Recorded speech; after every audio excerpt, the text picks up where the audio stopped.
Dear friends, नमस्कार। बेहद स्वागत करती हूँ आप सभी का और पूरी उम्मीद करती हूँ कि आप सब अच्छे होंगे। ऐसी विषम परिस्थितियों में खासकर जिस दौर से हम सभी कैंडिडेट को गुजर रहे हैं, क्योंकि हम सभी जानते हैं कि यूपी टीजीटी पीजी एग्ज़ाम लोग मानसिक तनाव से हम लोग बहुत ज़्यादा जूझ रहे हैं। और ये मानसिक तनाव जितना जैसे हम न्यूज़ देखते हैं तो लगातार बस अब एग्ज़ाम डेट आ गई है, एग्ज़ाम डेट फिक्स हो गई है, एग्ज़ाम डेट क्लियर हो गई है, इस एग्ज़ाम को होगा, इस डेट को होगा एग्ज़ाम। इस तरह के जब हम खबरें देखते हैं, चाहे वो सोशल मीडिया हो, चाहे वो न्यूज़पेपर हो, तो एकदम से एक करंट सा लगता है कि अरे एग्ज़ाम डेट आ गई, अच्छा कब एग्ज़ाम, कब एग्ज़ाम, कब एग्ज़ाम, नहीं पता कब है एग्ज़ाम, कुछ नहीं पता, कुछ भी क्लियर नहीं हो रहा है। लेकिन जब देखते हैं जिस तरह से हेडलाइन होती हैं, जो थंबनेल होते हैं कि एग्ज़ाम डेट फिक्स हो गई, एग्ज़ाम डेट कुछ ऐसे होगा, तो इसी मुद्दे पर मैंने भी कुछ इस तरह से बनाई कि एग्ज़ाम डेट फिक्स तो हुई है पर कहाँ हुई है, कुछ भी हमें पता नहीं है कि कैसी क्या एग्ज़ाम डेट फिक्स हो गई है, हम नहीं जानते हैं। तो बहुत ज़्यादा ये समस्या बनी हुई है कि आखिर हम करें तो करें क्या। अब सबसे बड़ी बात है कि आज एक हमारे जो सीनियर थे वो मुझे मिले और उन्होंने बस यही कहा कि एग्ज़ाम पर फोकस ना करके अभी जो समय है अपनी स्टडी पर करो, जितना कर सकती हो उतना अपनी स्टडी पर समय दो, बजाय इन सब में अभी दिमाग मत लगाओ। हालांकि टेंशन बहुत होती है, दिमाग ख़राब होता है, पर हमें इन पर दिमाग नहीं लगाना है। हमें दिमाग लगाना केवल अपनी स्टडी पर, तो वहाँ पर हमें ध्यान देना है।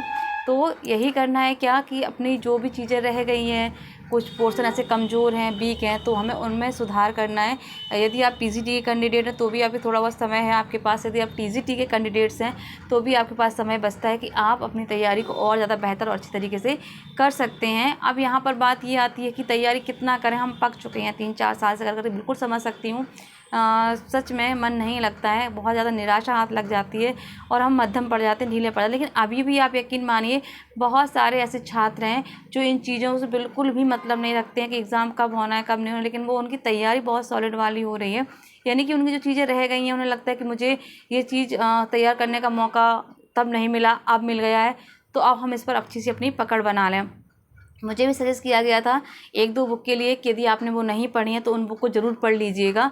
तो अभी वो समय है, थोड़ा बहुत वो चीज़ मैं आपके साथ भी शेयर कर रही हूँ और उस पर मैं वीडियोज़ बना रही हूँ। जो बच्चन सिंह जी की बुक है, बहुत ज़्यादा कहा गया कि उसको पढ़िए, उससे प्रश्न बनने ही बनने हैं। तो मैंने सोचा क्योंकि मैं तो पढ़ ही रही हूँ और बहुत सारी ऐसी मेरी बहनें हैं जिनके पास शायद बच्चन सिंह की बुक नहीं है, तो हमने कोशिश की है कि वो वहाँ तक थोड़ा कंटेंट आपको प्रोवाइड करवाया जाए। तो ये पूरी कोशिश है।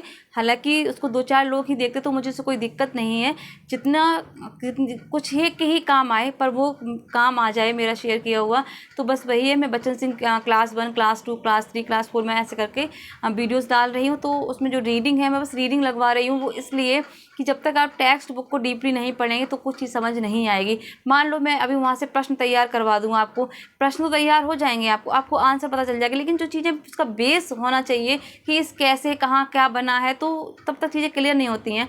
मैंने भी जब 21 वाला एग्ज़ाम दिया था, मेरा बेस 0 बटा सन्नाटा था। मुझे पता ही नहीं था कि क्या शुक्ल जी हैं, क्या बच्चन जी हैं, क्या राम स्वरूप जी हैं, क्या हजारी, मुझे सच में कुछ भी नहीं पता था।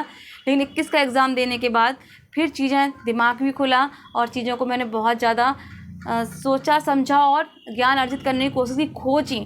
तब मुझे पता चला कि जब तक ये हम नहीं पढ़ेंगे तब तक हमें हिंदी साहित्य का इतिहास समझ ही नहीं आएगा है क्या।